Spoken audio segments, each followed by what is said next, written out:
the Frog King, or Iron Henry. In old times when wishing still helped one, there lived a king whose daughters were all beautiful. But the youngest was so beautiful that the sun itself, which has seen so much, was astonished whenever it shone in her face. Close by the king's castle lay a great dark forest, and under an old lime tree in the forest was a well. And when the day was very warm, the king's child went out into the forest and sat down by the side of the cool fountain. And when she was dull, she took a golden ball and threw it up on high and caught it, and this ball was her favorite plaything.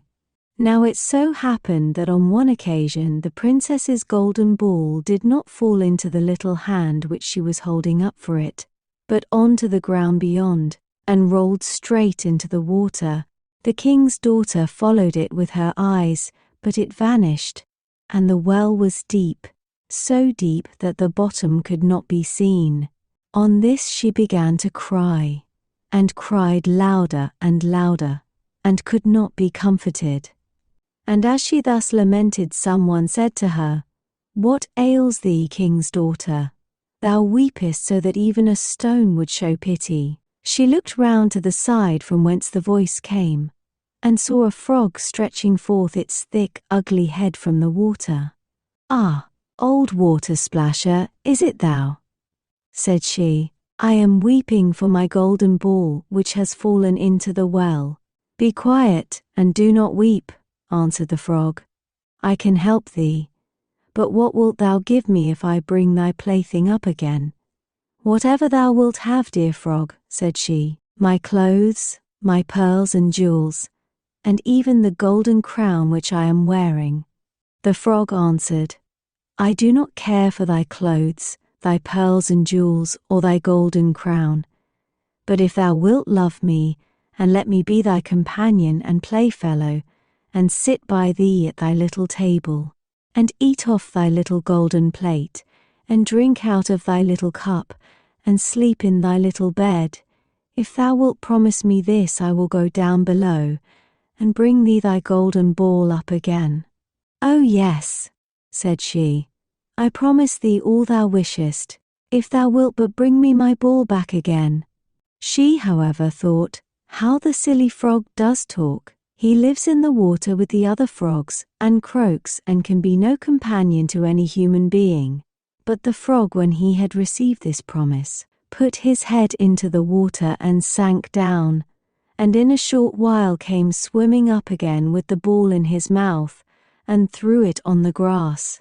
The king's daughter was delighted to see her pretty plaything once more, and picked it up, and ran away with it. "Wait, wait," said the frog. "Take me with thee. I can't run as thou canst." But what did it avail him to scream his croak, croak after her, as loudly as he could? She did not listen to it, but ran home and soon forgot the poor frog, who was forced to go back into his well again. The next day, when she had seated herself at table with the king and all the courtiers, and was eating from her little golden plate, something came creeping splish-splash, splish-splash, up the marble staircase, and when it had got to the top, it knocked at the door and cried, "Princess, youngest princess, open the door for me." She ran to see who was outside, but when she opened the door, there sat the frog in front of it. Then she slammed the door to in great haste, sat down to dinner again, and was quite frightened. The king saw plainly that her heart was beating violently, and said, "My child, what art thou so afraid of? Is there perchance a giant outside who wants to carry thee away?" "Ah, no," replied she, "it is no giant but a disgusting frog. What does a frog want with thee?"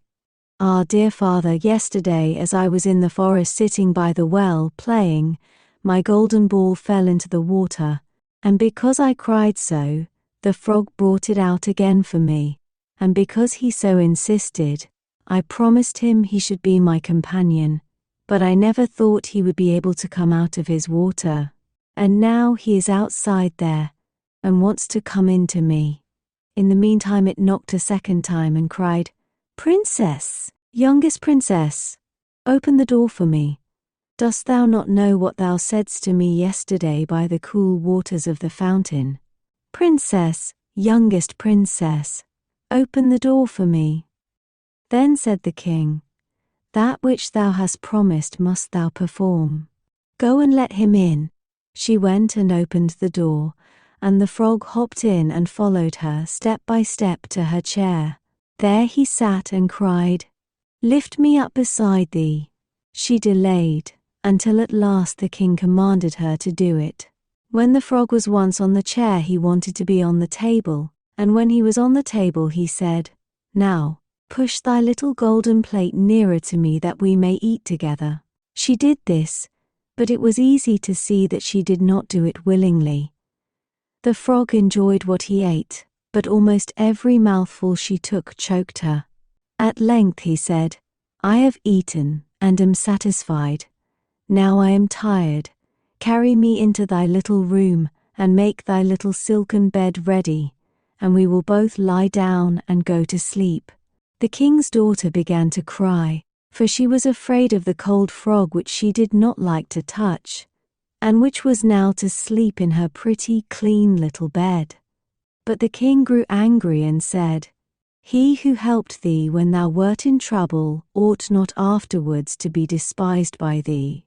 So she took hold of the frog with 2 fingers, carried him upstairs, and put him in a corner.